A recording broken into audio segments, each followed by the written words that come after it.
This is the Hidden Killers podcast with Tony Brueski. Featuring author, psychologist, and daily contributor, Shavaun Scott. Judge in the Kohberger case denying Bryan Kohberger's motion for dismissal of the whole case, which is not a surprise to anyone. But what I did find interesting was the commentary that he made about it and his body language while the defense was laying out their case. And then suddenly it went to, I find that argument very creative. I think that said a lot right there. Shavaun Scott, psychotherapist and author, joining us to discuss this.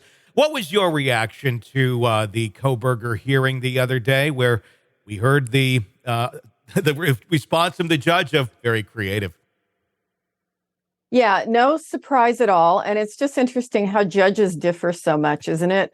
Some of them are very stoic and very proper, and some of them really leak a lot of emotion and they leak their reactions out, which of course makes it more entertaining for the viewers. Without a doubt. This has been one where I feel like you can really read the judge's face very well. His reactions are very animated and very much, I think, in line with what a lot of people are feeling at the same time. I don't know if that's really a good thing for a judge in a trial situation like this, supposedly being impartial and such, and I'm sure he is.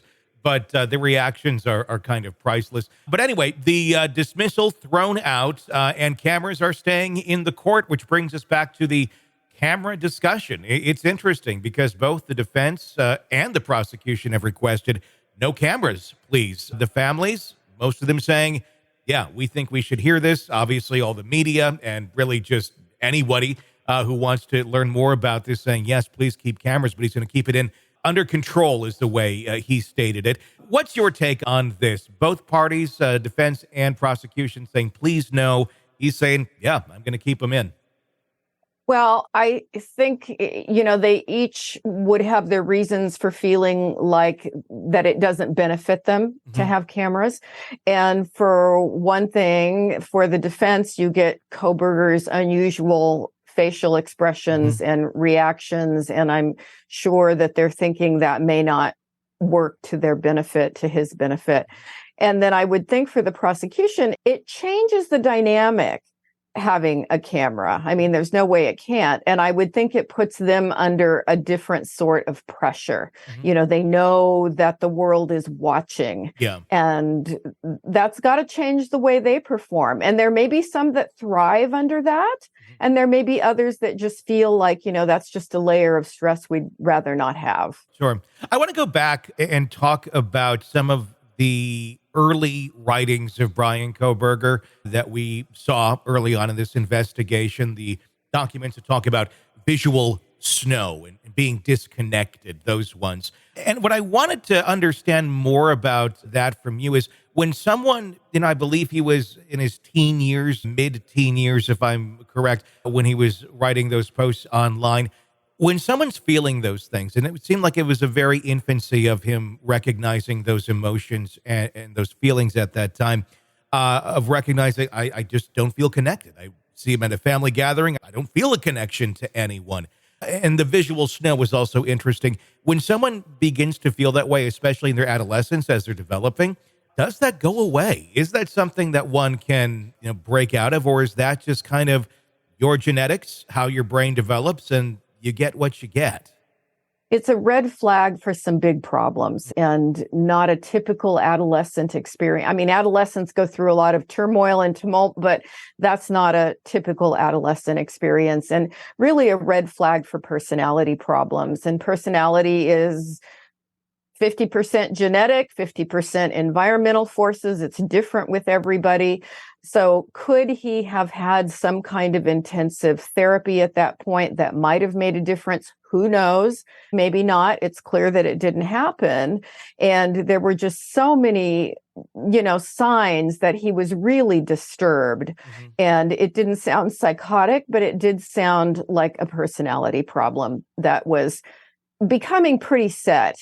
And my sense in reading all that is that he was using the visual snow as an excuse for all these other things that were wrong. It's like he latched onto that as this is the reason I'm different. And his obsessive qualities, the way he was trying to, solve the problem with eliminating toxins from his diet and the strict veganism and all these things. It really was shocking.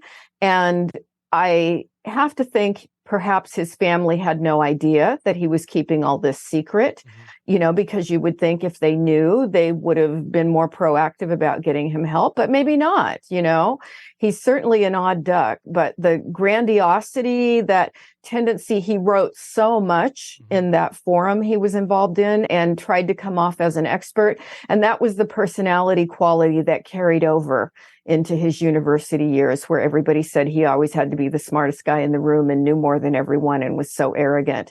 And so that, again, that's a troubling personality quality. And then that sense of, he referred to himself and other people as sacks of meat. Yeah. Okay, red flag. There's no empathy here. So you see the narcissism, the tendency to be somewhat psychopathic and self-serving and dehumanize other people.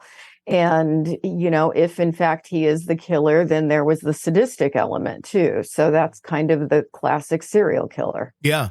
And with that being said, that certainly, I'm sure, doesn't fare well into any sort of romantic relationships. We don't really have any record of anything that he had other than a couple dates and people saying that it was rather odd, to be nice, I would say. I mean, when someone has those sort of tendencies, are they really just incapable of holding a relationship, a romantic type relationship? Yeah. Because, I mean, unless you're with someone else who has some sort of other mental disorder that somehow that feeds them.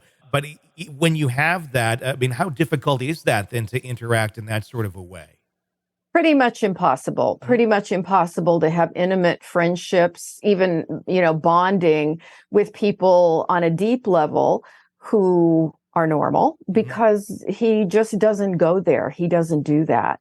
And it's like there's a missing piece in his personality.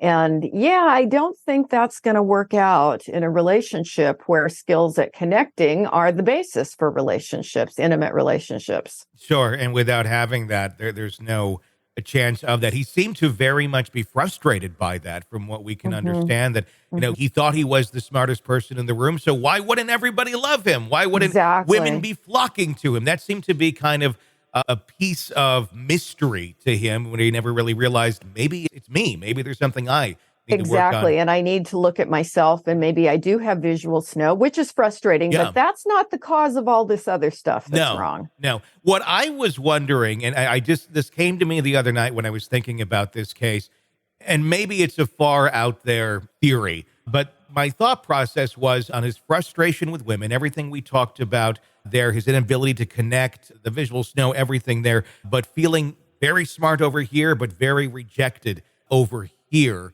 Would he have maybe gone down this road of horribly murdering these 4 women with the goal, because he was a criminology student, he studied all different cases, he certainly studied something very interesting about a lot of criminal cases and serial killers and horrible people behind jail. They get attention from women after committing these horrible crimes. And that was something that was impossible for him to get. And we've talked earlier about, did he do this on purpose? Did he want to go down this road? Did he want to take this ride? It almost in some ways seems like he did. I'm wondering, and tell me if I'm way out there, maybe I am, was that the possible goal? Was that the goal, to essentially commit a horrible crime, and in his mind probably get vengeance on those who have rejected him? But in the end, the vengeance piece, definitely. But in the end, behind bars, he's getting attention from women, which he's never gotten before. Was this all a crazy, twisted path that he wove and saw to get that attention, but from women from behind bars? It's a great theory. It's interesting. I have to say, I hadn't thought about that. Is anything plausible? Yeah. It would surprise me if he thought ahead that far, because it's my guess that he thought he was so smart and so sophisticated that he wouldn't be caught, and that, he could go on and vent his rage at women in violence, which, as I said, gives people like this euphoria. They enjoy it. It's a release for them. So it's my guess that was the primary motive. It was just to release this rage because women rejected him. Sure. And who knows what other kinds of weird thoughts were going on in his head. But definitely it was other people's fault. Mm-hmm. It was never looking at himself and saying, gee, maybe there are some things I need to do different socially. Sure. He just didn't have that awareness and that insight. But yeah, that's one of the creepier aspects to these cases, are the female fan clubs that come out of the woodwork to send the love letters and offers of marriage and, all these other things. It's just another strange aspect. I wonder if it was a bizarre act of desperation of if I can't get it over here or attention from women over here, I'm going to show everybody and I'm going to get that attention over here. And I'm going to take out some people who rejected me in the process. But again, you're right. That would take a little more introspection than I think we believe he may be capable of. Yeah, it's an interesting theory, though. I'm going to ponder that one. I like it. Yeah, think about that one for a little bit, because I haven't heard that one yet. It just was like, I haven't heard it either. I wonder. I do wonder. Want to listen ad-free? Want advanced access to all of our interviews before anyone else? Become a True Crime Today Premium Plus subscriber on Apple Podcasts. You get every episode commercial-free, so you can binge on true crime until you can binge no more. Search True Crime Today Premium Plus on Apple Podcasts now, or go to our podcast page and sign up now. More of the Hidden Killers podcast next.